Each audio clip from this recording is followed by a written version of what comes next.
નમસ્કાર મિત્રો, સ્વાગત છે તમારું આપણી YouTube ચેનલ ઇસ્ટુ જ્ઞાન પર।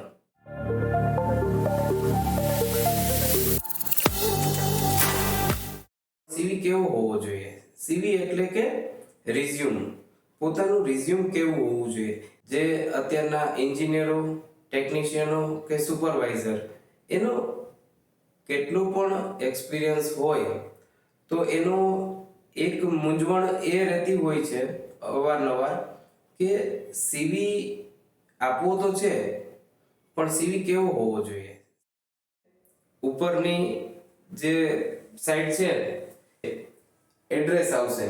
એડ્રેસમાં હંમેશા પૂરતી વિગત લખવી, પિનકોડ સાથે, એ ધ્યાન રાખવું જેથી કરીને કોઈ લેટર વ્યવસ્થાથી જો તમને કોઈ એડ્રેસ ઉપર મોકલવાનું હોય તો પૂરી એડ્રેસને કારણે તમને એ લેટર પ્રોપર મળી જાય। તો એડ્રેસ પહેલા તો લખવામાં આવશે લેફ્ટ સાઈડ, અને નીચે તમારો ઈમેલ આઈડી લખવાનો હોય, કોઈ બીજી આઈડી હોય તો એ પણ લખવાની અચૂક રહેશે। તમારી વેબસાઈટ હોય તો વેબસાઈટ લખી શકો છો। પછી રાઈટ સાઈડ તમારો ફોટો આવશે, જે સિમ્પલ અને સોબર પ્રોફેશનલ જે ફોટોગ્રાફી હોય, બ્લુ બેકગ્રાઉન્ડ અથવા વ્હાઇટ બેકગ્રાઉન્ડ એમાં આપવાનો રહેશે। પછી તમારે વિગતમાં ઘણા બધા મિત્રો જ્યારે રિઝ્યુમ પાસ કરે છે ત્યારે જે ઇન્ટરવ્યુઅર હોય છે એને કેલ્ક્યુલેશન કરવું પડે છે કે આનો એક્સપિરિયન્સ કેટલો હોય છે। તો એક્સપિરિયન્સ હંમેશા એમાં મેન્શન કરી દેવો કે તમારો ટોટલ એક્સપિરિયન્સ કેટલો થાય છે। તો પ્રોફેશનલ સમરીમાં તમે જે તે એક્સપિરિયન્સ લીધેલો છે, કઈ કઈ કંપનીમાં લીધેલો છે, તમે પ્રોજેક્ટ વર્ક કરેલું છે, મેન્ટેનન્સ વર્ક કરેલું છે, કમિશનિંગ વર્ક કરેલું છે, કેવી કંપની અને કેવા પ્લાન્ટમાં કરેલું છે, જેમ કે રિફાઇનરી છે, પાવર પ્લાન્ટ છે, ફર્ટિલાઇઝર છે, કેમિકલ કંપની છે, એમાં કામ કરેલું છે, ગ્રીન ફિલ્ડ પ્રોજેક્ટ કરેલો છે, તો એનો ઉલ્લેખ સાથે કરી દેવાનો રહે। પ્રોફેશનલ એક્સપિરિયન્સ તો તમે જે તે કંપનીમાં કામ કરેલું છે, 10 વર્ષનો એક્સપિરિયન્સ છે તો કરંટ જે એક્સપિરિયન્સ છે એ પોઝિશન સાથે એમાં દર્શાવવાનો રહે ક્રમબદ્ધ, અને એમાં એડિશનમાં કોઈ સિમ્બોલ આપી શકો, પણ એ સિમ્બોલ સિમ્પલ અને સોબર હોવો જોઈએ। સાથે એનો તમારી શું પોઝિશન છે, ત્યાં કેટલા જોઈનિંગ પીરિયડ, જો અત્યારે કરંટનો ફર્સ્ટમાં લખો છો તો જોઈનિંગ પીરિયડ ટિલ ડેટ કરીને લખી શકો, અને નીચે પેરેગ્રાફ સાથે એમાં તમે તમારી રિસ્પોન્સિબિલિટી શું છે, તમે કેવું કામ કરો છો એ બધું દર્શાવી શકો છો। એજ્યુકેશન ક્વોલિફિકેશન, તો એજ્યુકેશન ક્વોલિફિકેશનમાં જે લાસ્ટ તમારું એજ્યુકેશન છે એ ત્યાંથી સ્ટાર્ટ કરીને એસએસસી સુધીનું તમે બતાવી શકો પર્સન્ટેજ સાથે અને યર સાથે।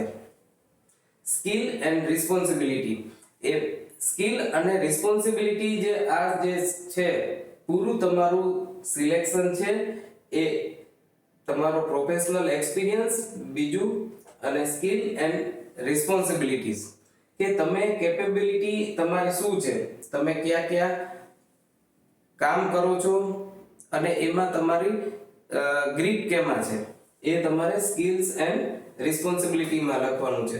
અને સર્ટિફિકેશન એન્ડ ટ્રેનિંગ, જો તમે કામ દરમિયાન તમારા ફૂલી ટોટલ એક્સપિરિયન્સમાં કોઈ એક્સ્ટ્રા ટ્રેનિંગ લીધેલી છે, સેફ્ટી રિલેટેડ કે બીજા કોઈ નોલેજને રિલેટેડ તમે ટ્રેનિંગ લીધેલી છે તો એ ટ્રેનિંગને મેન્શન કરવાનું છે, જેનું આપણે સર્ટિફિકેટ મળેલું છે તે।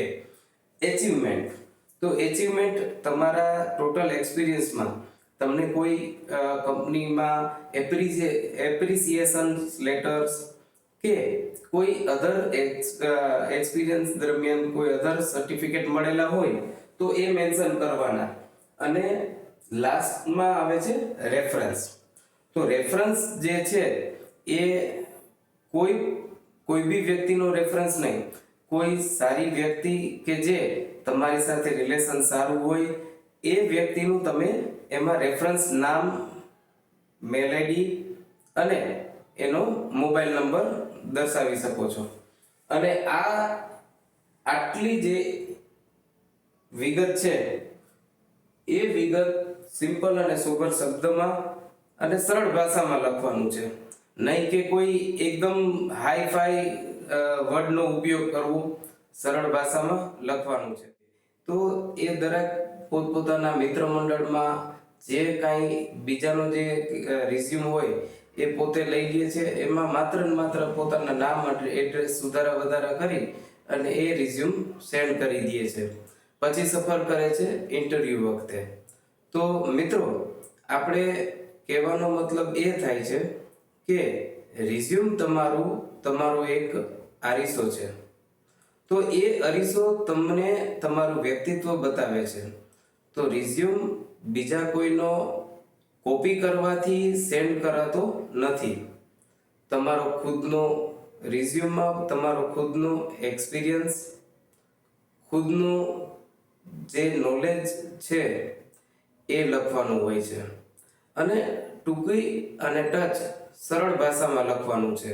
જે અમુક વ્યક્તિઓ જે ઇન્ટરવ્યુમાં રિઝ્યુમ જે જોઈએ છીએ અમે, ત્યારે ખ્યાલ આવે છે કે આનું જે નોલેજ છે એની નોલેજ બહારનું લખ્યું હોય છે. તો આપણે રિઝ્યુમમાં એ જ વસ્તુ એડ કરવાની હોય છે જે આપણે કેપેબલ હોઈએ, આપણે જેની ઉપર અનુભવ કરેલો છે, જે કામ કરેલું છે એની જ વિગત લખવાની છે. અને જે કંપનીમાં કામ કર્યું છે એ લખવાનું છે, નહીં કે બીજી ત્રીજી કોઈ કંપની છે જે પોતાને અનુભવ લીધેલો નથી અને એનો ઉલ્લેખ કરી નાખો કે ભાઈ એના નામ ઉપરથી આપણે રિઝ્યુમ સિલેક્શન થાય. તો રિઝ્યુમ તો સિલેક્ટ થઈ જાય કદાચ કંપનીના નામ ઉપરથી, પણ તમે જ્યારે ખુદને પ્રેઝન્ટ કરો છો ઇન્ટરવ્યૂ વખતે, ત્યારે તમારી માપણી એમાં થઈ જાય છે. તો મિત્રો, રિઝ્યુમ હંમેશા શોર્ટ એન્ડ સ્વીટ શબ્દોમાં લખવું, ક્લિયર લખવું, અને જ્યારે તમે ઇન્ટરવ્યૂ આપો ત્યારે તમે એનો પૂરી રીતે ઉલ્લેખ કરેલા જે છે રિઝ્યુમમાં એનો તમે વિસ્તારથી એને સમજાવી શકો અને દરેક પ્રશ્નોના જવાબ સરળતાથી આપી શકો, તો તમારે સિલેક્શન થવાના ચાન્સીસ વધી જાય છે. તો હંમેશા એ ધ્યાન રાખવું. તો રિઝ્યુમ કેવું હોવું જોઈએ એ જે પ્રશ્નો છે, તો રિઝ્યુમમાં અમુક વ્યક્તિઓ પોતાના ફેશનેબલ ફોટો મૂકી દે છે. તો રિઝ્યુમમાં અચૂક યાદ રાખવું કે ફેશનેબલ ફોટાનો ઉપયોગ કરીએ જ છીએ, તો ફેશનેબલ ફોટો કે અલગ સ્ટાઇલથી ઉભવાનો ફોટો ન હોવો જોઈએ. તો એ કાળજી રાખવી. તો મિત્રો, આ જે માહિતી છે એ તમને તમારા કેરિયરમાં બહુ મહત્વપૂર્ણ રહેશે. આશા રાખું છું આ વિડીયો તમને પસંદ આવ્યો હશે. તો આપણા વિડીયોને લાઈક, સબસ્ક્રાઇબ અને શેર કરજો. નમસ્કાર.